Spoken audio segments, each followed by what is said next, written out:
is a free response question. The 4 FRQs on the AP exam make up 50% of your score, so it's very important to understand how to answer each type of question.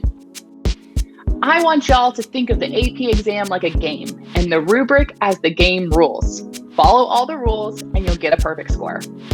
Don't panic, just memorize that rubric and you'll do great. So I know in my classroom, I have all the rubrics written out on poster board all over my walls so that all year they're staring at the rubric. I think it's really important to know the rubric, and the rubric is what you live and die by.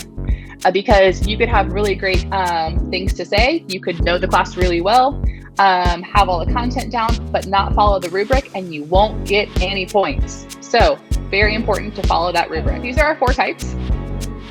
The concept application. Concept application is all about showing off what you already know. So this is worth 3 points. So it's our smallest FRQ. It's going to be the first FRQ that you do on the exam. And it's all about just content knowledge, just applying the content knowledge to the question. Next is our quantitative analysis, and this is worth 4 points. And in this type of FRQ, you're going to analyze a map, a graph, a table, an infographic, or a chart. And so it's going to be all about if you can read one of these things. So if you can read a map, if you can read a graph, read a chart, and interpret the information, then you're going to do great. If you feel a little nervous about that and you're feeling like, oh, I'm not really sure how to read those things, we want to start practicing that.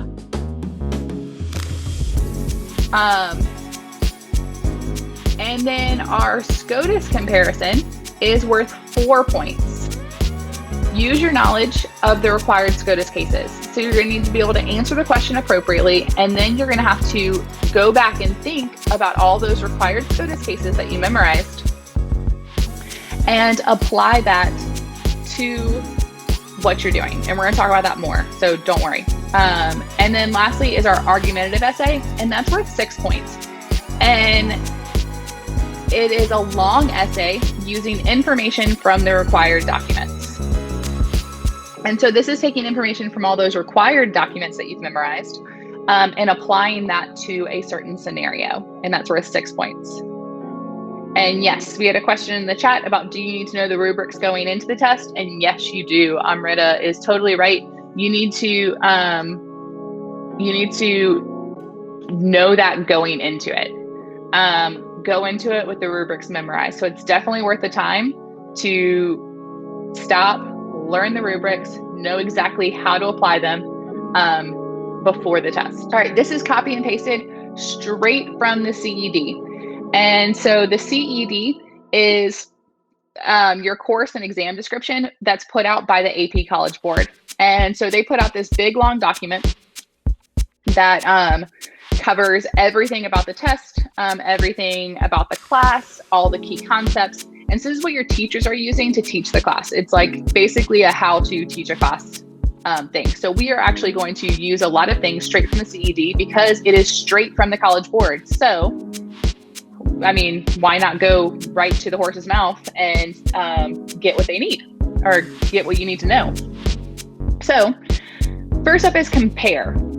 And so compare is where you're going to describe or explain similarities or differences. So you need to compare 2 things. Next is define. And so provide a specific meaning for a word or concept. And I don't see define or compare as often as I see the rest of them. So I'm going to jump down to identify next. And so identify is at the bottom. And so identify is to indicate or provide information about a specific topic without elaboration or explanation. And so if it tells you to identify something, you just need to answer in a full sentence. And so I like to talk about like clothing usually. I usually pick a student and talk about what they're wearing to explain these task verbs. And so I know you can't see me right now, but I'm in a green dress. So if I said, okay, what am I wearing? Identify what I'm wearing. The answer would be, Katie is in a green dress. So we answer in a full sentence and we identify what it is, right? Next up is describe. And so describe right here, this is where we provide the relevant characteristics of a specified topic. So basically you're going to identify and then you're going to take it one step further and describe. So describe what Katie's wearing. Katie is wearing a green dress with long sleeves and black stripes. So now I've identified it and I've described it. Then develop an argument. Articulate a claim and support it with evidence. So if I want to develop an argument about what I'm wearing, I would say Katie is wearing a cozy green dress because it is made out of cotton and it is soft. So I've made a claim and I've described it, right? And I've backed it up with evidence. So that's developing an argument. Draw a conclusion. So you're going to use available information to formulate an accurate statement that demonstrates understanding based on evidence. So draw a conclusion. Let's think. Draw a conclusion. Katie is wearing a green dress that is comfortable because she likes comfortable clothes. That is draw a conclusion. All right, now explain. Explain is going to be our longest one. And so we're going to provide information about how or why a relationship, process, pattern, position, situation, or outcome occurs using evidence and or reasoning.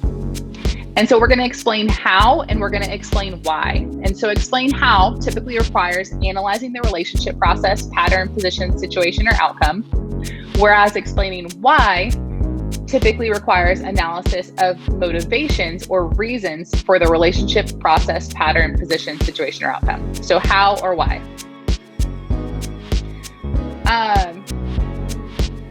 So if I was going to explain why what I'm wearing, explain why for what I'm wearing, I would say Katie is wearing a green dress because wearing clothing is a social norm in America, and that's what you do. You know, basically, sorry, I know that's kind of silly, but I'm just trying to give you a very basic idea.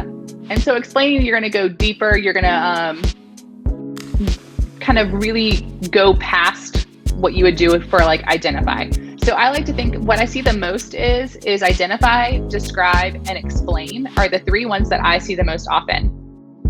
And so when I think of those three, I think of identify as identifying the item in a full sentence. Then describing is you identifying, then you take it a bit further. And then for explain, you identify, describe, and then take it a little bit further past that. So it kind of builds on each other. So what you're going to do is you're going to follow the task verb given. And this is really important. You need to label each part of your answer A, B, and C. Some students want to group all their answer into one big paragraph, and that is not going to work here. You have to label your answer A, B, and C. Next, you're going to write in full sentences. No credit will be given for partial sentence answers. And when in doubt, race your answer. And so for erasing your answer, you want to restate the question, answer the question, cite evidence, and explain when needed. So if it says identify, you don't need to cite evidence or explain. But for most of your other answers, you're going to want to take the time to cite your evidence and explain. And so if you find yourself kind of going sideways on questions or not answering questions fully or not answering questions correctly, this is when I like to restate the question, because when you restate the question, you're going to answer it as you do that. So what is Katie wearing? I would just start with Katie is wearing and then answer. So you see how when you take the time to restate the question, it takes a little bit of extra time, but it's going to help you accurately answer the correct question in the correct way.